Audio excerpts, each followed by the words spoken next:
Good morning, Luki. Good morning, ladies and gentlemen. It's great to be here. Thank you very much, and really delighted to be part of this panel in the way that it brings together thinkers from government, leaders from business, and finds that common ground in order to enrich this ecosystem. So I can say up front that the World Bank is delighted to have the opportunity to sponsor and support this event. So thank you. I'm not going to put up a presentation. We've had some good presentations already today with rich ideas. Instead, I simply want to give you some key thoughts, some ideas which are motivating our thinking at the World Bank and the conversations that we're having with our partners and with government and stakeholders. Before I get to those ideas, I want to say that in some ways this forum is unusual for us. Usually the World Bank finances governments. It supports some $50 to $70 billion worth of public investments every year. In Indonesia, that's between $1 and $1.5 billion worth of investment every year. And our partnership with the Indonesian government has been one of the longest in the history of the bank. And that's across sectors: health, education, natural resources, etc. So here we're excited to be part of something which is very different, an event that's focused on the smallest and most nimble players in the investment ecosystem, but increasingly some of the most important. And increasingly at the World Bank, what we're finding is that transformation of sectors to achieve the kind of poverty alleviation goals and economic growth goals or sustainability goals that the bank strives for relies on not just that public investment, but getting the conditions right for private sector support, and secondly, the ideas and energy that only startups and entrepreneurs can deliver. So how did we get involved in this? The bank has an initiative called the Indonesia Challenge Fund. It's implemented with the support of our partners at Menko Mabes, at Bappenas, at KKP, in particular the competitiveness DG. And the goal of this initiative is to support return-seeking, responsible investments in Indonesia's fisheries. And we're trying to do that in three ways. First of all, to develop the knowledge about what are the barriers to private sector investment in fishery sustainability, and what are the success stories, the way that those barriers have been overcome. Secondly, we're developing business cases. In other words, looking for potential business opportunities, which with some analytics and support can be developed into something which is investable and ready to be taken to the market.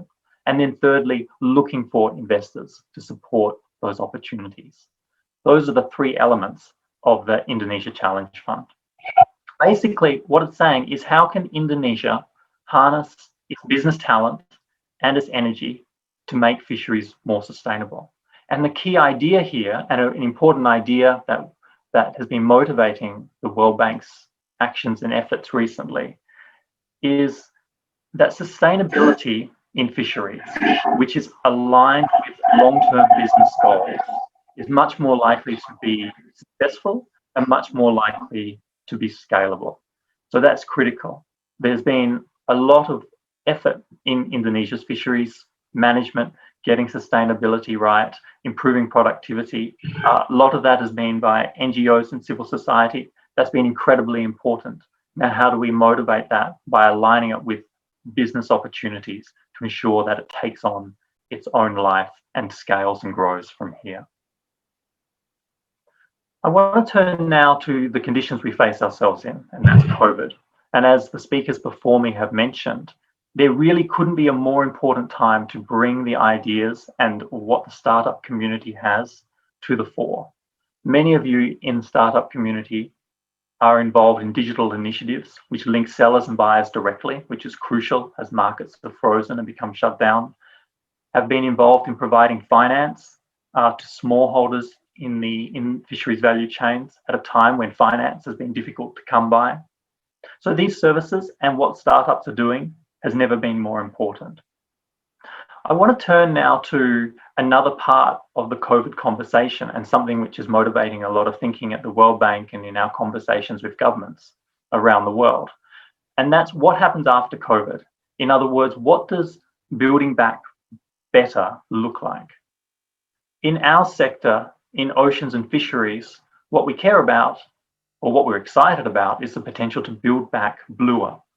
In other words, how can we simultaneously provide economic support in the short term for coastal communities, ensure that there are jobs right now when people most need them, support sectors like the fisheries sector, and then at the same time have those investments and supports continue to pay off long term by setting up the right conditions to grow the ocean's economy. And we know that the ocean's economy is likely to grow faster than the global economy on average in the future, and is likely to drive growth in countries like Indonesia, where the oceans are so prevalent. Already, the ocean's economy represents some quarter of Indonesia's economy. We think that's likely to grow.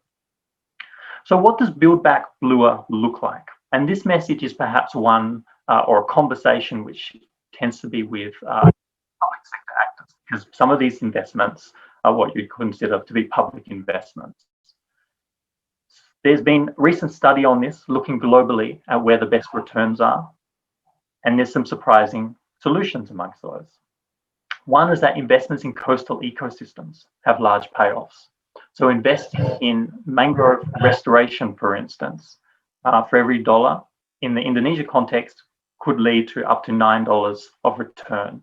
That's not necessarily just private return, it's return in the sense of the environmental benefits, the social benefits that flow from those coastal assets, which then underpin the economy. A second area which was found to have really high returns was sustainable mariculture, as Pak Luki mentioned earlier, and some of our speakers have talked about. This is an area where $1 in investment seems to pay off on average around the world about $10. So very high returns there, opportunities to support coastal communities in the short term, and also setting up an industry which is, for good reason, a priority of the government and can drive long-term growth. So short-term benefits, long-term benefits, payoffs as well. To really unleash this, it has to be underpinned by getting the right conditions in place for business. There are clearly challenges. The World Bank has an assessment that we do every year. It looks at the conditions, the ease of doing business around the world, the ease at which it takes to start up a new business, for instance. In 2020, Indonesia was ranked as 73rd in the world for the ease of doing business. Now, that's not necessarily in the fisheries sector. It's influenced by a whole lot of sectors. It's across the economy. But I think everyone here would agree that there are opportunities for Indonesia to do better, given that this is a country which is really the home of some of the best startups, the best startup talent, some of the best business industry, and is recognized for that around the world. So imagine what the startup community would look like if those conditions for business were improved. Obviously, and clearly, there's a community of people here, leaders in government, leaders in business. They're on this call today who are committed to changing that, to improving and helping Indonesia's startup energy be challenged, be channeled towards solving problems like building back bluer, fishery sustainability, supply chain transparency, as we've just heard in the last presentation, and improve lives and profits at the same time. The World Bank, we hope to support those efforts through the Indonesia Challenge Fund and through the other financing and analytics that we're doing with government. So I'll conclude on that point. I just want to say thank you again for the ideas that have been shared so far. Really pleased to be part of it and really pleased to be able to contribute to the conversation. Back to you, Pak Luki. Thank you.